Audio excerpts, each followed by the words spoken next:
ஒரு குவாட்ரட்டிக் ஈக்குவேஷனை சால்வ் பண்ண போகிறோம். எக்ஸுக்கு ரெண்டு வேல்யூ நம்மளுக்கு கிடைக்கணும்.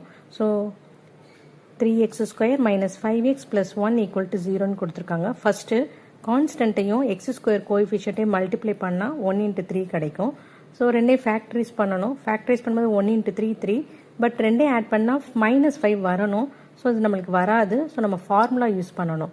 ஃபார்முலா என்ன அப்படின்னா x equal to minus b plus or minus square root of b square minus 4ac divided by 2a. So next நம்மளோட ப்ராப்ளத்தோட கம்பேர் பண்ணி ஏபிசியோட வேல்யூ எழுதணும். So a is equal to x² coefficient 3, b is equal to xோட coefficient -5, c is equal to constant 1. So இந்த வேல்யூவை நான் ஃபார்முலாவில் யூஸ் பண்ண போகிறேன். So x is equal to minus b. So நம்மளுக்கு -5 இருக்கிறதுனால மைனஸ் அப்ளை பண்ணும்போது minus into minus plus 5. So 5 plus or minus square root of b square. So -5 the whole square minus 4, a யோட வேல்யூ 3, c யோட value 1, the whole divided by 2 into a யோட value 3.